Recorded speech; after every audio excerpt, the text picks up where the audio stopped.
Hi everyone, and thank you for joining us on our webinar today. I'm Tony and I'm Wide's Digital Marketing Trainer.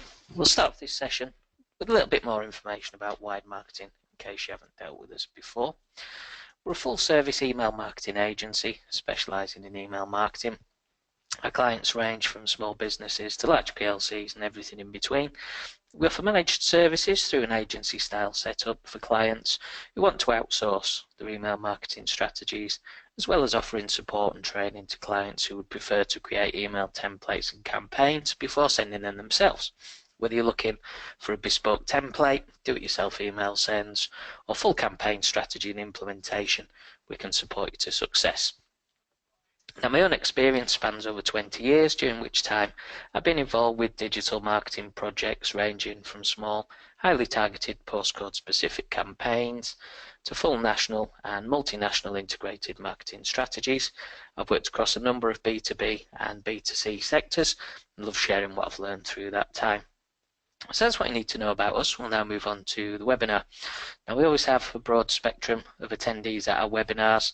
The main aim of this one is to define what segmentation is and why it's important.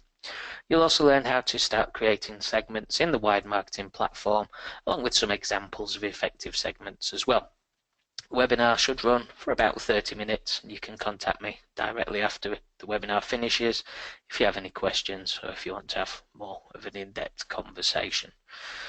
So first of all, segmentation, what is it? Well, it's the process of slicing and dicing your overall list of contacts into separate groups of people with the same characteristics. It allows you to target specific contacts with content that is very, very relevant to them.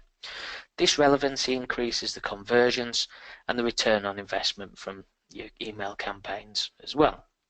Now, there are 4 types of data that we can use when we're looking at creating segments. The first one is demographic, so that's details such as name, age, or gender. We then have psychographics, which are preferences, opinions, or interests. We then go on to geographics, which is basically planet Earth, country, city, town, region, even by postcode or street name if we've got enough data to support that as well. And the final one is behavioural. So there we're looking at clicks and opens and that sort of behavioural side of things. Now, you don't have to use these one by one or individually. You can use them in a mix to ensure that you're really targeting specific contacts, and then you can send the most relevant content to them to increase that relevancy. And this is why relevancy is important and segmentation plays a big part in that. It can get us to higher conversions. As you can see on the graph on screen, we have a shotgun approach, which is a one-to-many approach that's quite common still in the marketing world. But as we start introducing things like demographics, the characters, so psychographics and that side of things, then start taking into behaviours as well, we can then start looking to engage people, getting them to interact with us. They'll only do that if we've got these first 3 things in place first of all. But as you can see, the average conversions are much, much higher when we start including all of that data, really making an effort to segment the data that we've got. So moving into the system, we'll log into the Wired platform, and we can then start looking at creating segments and how we actually go about doing that in efficient ways, because obviously we've not got enough time to be doing everything, so we need to make sure this is a quick job. The system really lends itself to that. So first of all, there's various options and ways we can go around this. We can literally click on the quick click on the front page there that says create a new segment. If not, all segments are actually kept under the contacts here. So what we'll do is we'll click on segments there. This then takes us through to another landing page, very similar to setup and layout to the ones that you'll have been used to using already with the email, the marketing automation, and various other parts of the system too. So first of all, we've got the My Segments. Excuse me. What we can do is start adding folders in and creating segments in separate folders. If we've got specific campaigns or specific segments that we're going to be using over and over again, we can file them away nice and tidily. We've also got some sample segments here, which can be quite useful from time to time just to get us going. These come as system defaults, so we've got females that have opened any campaign, have been sent more than 3 campaigns, have not opened any campaign, etc, etc. And what we can do is with the data we've got in the system, we can actually refresh the counts on these and then start potentially using them. But obviously these aren't going to lend themselves to everything that we need to do when we're looking at creating segments. So we'll go back to this segment section and we'll look at creating a new one. As you can see, we can also use the ones that we've already set up. So we'll create a new segment. The usual naming conventions come into play here. So we need to give it a name and decide where we're going to store it.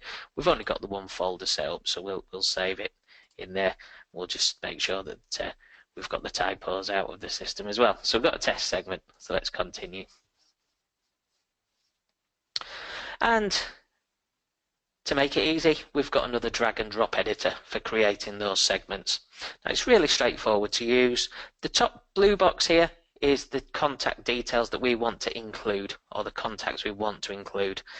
The grey one underneath is the details that we want to exclude from this search. So first of all then, let's maybe look at people who are in certain address books. So we'll drag across from address book. It comes through with the default, all of them do, but what we need to do is click on them and it gives us various other options. So we use the drop down and we can choose anybody present in any address book, not in specific address books, or present in specific address books. So say we want to look at certain contacts who are existing clients as of September 2015, as we've got there. So we'll select that, and then we've got that as the first rule. Now we don't have to just use that, we can start adding into this include box to start really filtering down.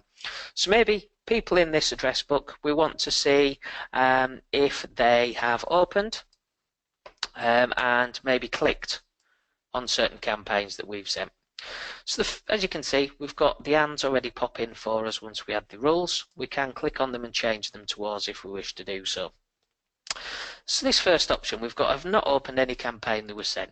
Maybe actually we want to pick people that have opened any campaign that was sent, and that's just as easy as doing that. We can then say opened any, or all, exactly, more than, less than, at least, exactly, more than, or less than, one time. So how many times have they opened? So say we've found out that if people open their emails 3 times and click on them twice, they're going to be a good segment. They're really good for conversions. So in this example, we've got opened any campaign that was sent 3 times. So they're in the chosen address book, they've opened at least 3 times, and now all we need to do is pick the people who have already clicked twice as well. So as you can see, the default here is have not clicked any link in any campaign that was sent. We click on that, and then we can choose between any campaigns, selected campaigns, or specific links, and we want to have they've clicked any link at least twice and any time. So now we've got our segment set up. So we've got people who are in that particular address book. They've opened at least 3 times and clicked at least twice. Maybe we want to exclude people whose name are Tony. So what we do is we use the data fields tool. We then click to select the data field, and in this instance it will be first name, and then we want to make that equal to Tony, and it's as easy as that. So now we're excluding anyone who show in the data field as first name as Tony, and then all we need to do is generate count. It warns us that we need to save it before we generate, and we've got 1 contact in that particular segment. So not necessarily ideal, although if we knew that we'd get 100% conversion from that particular segment and that 1 contact, and it was a high ticket item, it may well be worth looking at it in detail like that. For our purposes though, for maybe lower price items, it wouldn't be ideal having a segment we just want it. But that's it. We now save and continue, and we can then find the test segment. It could be a little bit further down. As you can see, we've got a few in here with it being a dummy account, but we've got the test segment, and that's the one we've just created. We can now go on to use that in our email campaigns, in our automation programs. We can also use it in various other parts of the system and start integrating those segments. So they are literally, they set them up once and then you can reuse them wherever you need to. So you're not having to constantly remake those segments. So that's quite a straightforward one. As I say, because of the amount of data that you might have in the system, you may have a lot more options and you may want to segment on a lot more different types of data sets. It's as easy as just building them in that drag and drop editor and using the data fields that you've got. So the only limitation on segments, like a lot of things, is just the data that you hold. If you've got enough data, you can segment on that data. And the system is just as easy as dragging and dropping, choosing certain rules, and then making sure that you've got enough contacts in those segments for them to be viable. Because obviously they need to be measurable. They also need to be of a viable size as well. Otherwise, you're just going to be individually cutting down to maybe sort of 1 or 3 or 4 people in a segment. It's not necessarily going to be effective and efficient for you, unless, as I say, the conversions are going to make it worthwhile to be doing that. So that's the first way of creating segments. There is also another handy tool in the system, in the platform, and that's geographical queries. So what we can do here is actually start creating segments based on people's locations. So if we've got bricks and mortar stores in certain regions or certain towns or cities, we can then start specifically targeting it within those areas themselves, literally down to street level if we wish to do so. The only thing you need to be able to do that is some postcode data. So for the purposes of this and the fact we've got a very small data set in the demo account we're using, we will use all 20 contacts. You can create those geographical segments from specific address books as well if you wish to do so. We click continue and we get a slightly different looking screen this time. And it sort of defaults to a map of the UK, although you can zoom out and start looking worldwide if you wish to do so as well, as you can see there. But for our purposes, we'll stick with the UK.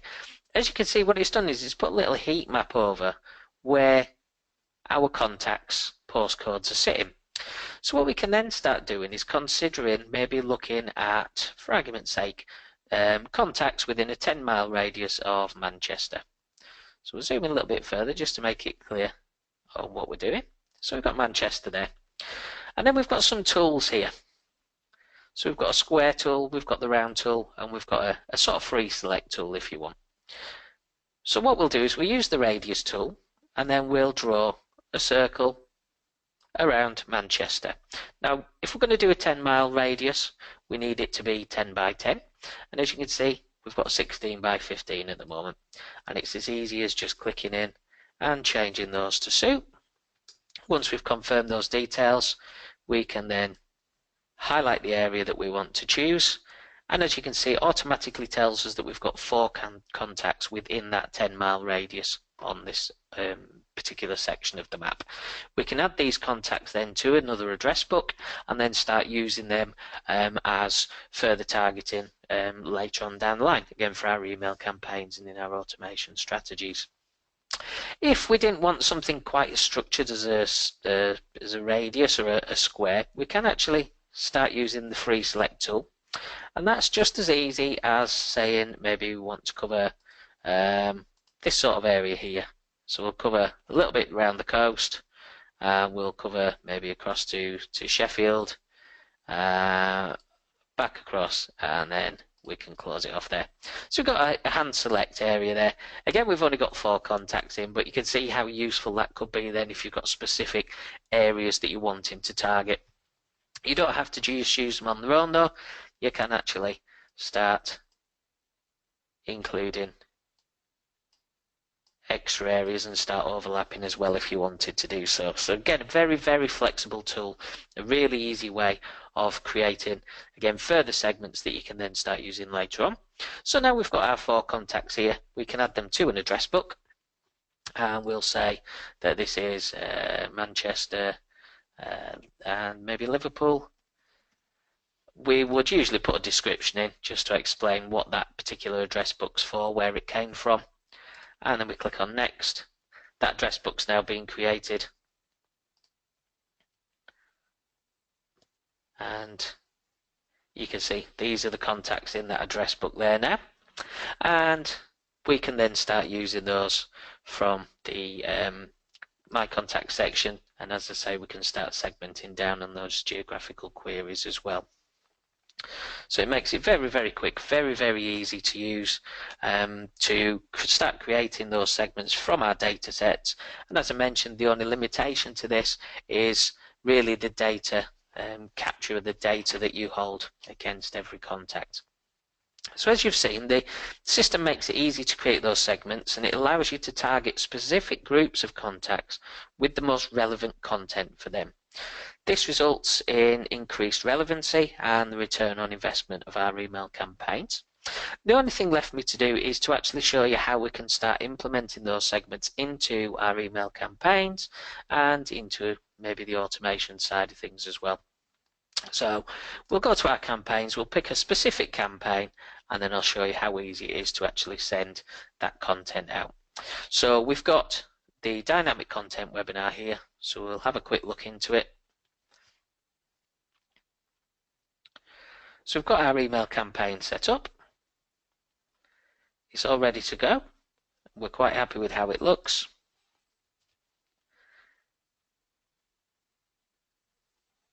We save and continue. We need to create the plain text version, so we'll do that now. We save and continue. We're then asked to send a test send, so obviously that's always in best practice to at least send it to a list of contacts and then try and see how the email campaign renders on different devices and different email clients. We then get to our contact section, and this is where we start choosing the particular segments or address books that we've created. So first of all, we've got our Manchester or Liverpool address book that we've just created in the geographicals there. So you can see it was last modified today, 1653, and we've got the Manchester Liverpool. So all we need to do is select that and then go through the rest of the send settings there. If we don't want to use that though, so we'll come out of there, we'll actually choose segments. And if you remember, we did have a test segment section that we've created a little bit earlier on in the webinar. So we'll scroll down to that, and again you can see it was created there. So we choose that. We need to go back and deselect that address book if we're not wanting to include that. You can include both if you wish, and then we just send as we would have done before and save and continue. And that's how easy it is to create the segments, store the segments and address books if need be from the geographical queries, and then actually implement them into our email campaigns. So that's the end of the webinar. I hope that you found it useful, that you now have a better understanding of segmentation, why it's important to marketers, and also how easy it is to create and use those segments in the Wide Marketing platform. Our contact details are on screen. At Wide Marketing, we're very open to any questions that you might have, so please feel free to contact us if you want to see how Wide Marketing can help you achieve email marketing success, or if you just want to have a chat about what you're doing with your campaigns at the moment. Now, our next webinar will be a live session on Friday the 18th of November at 11:30 AM. In that one, we'll be showing you everything about data management in the Wide Marketing platform. To register to attend, please visit our website. Finally, the Wide team and I would like to thank you for attending our webinar today. We wish you every success with your email marketing. Thank you so much. We hope to see you at our future webinars. Goodbye.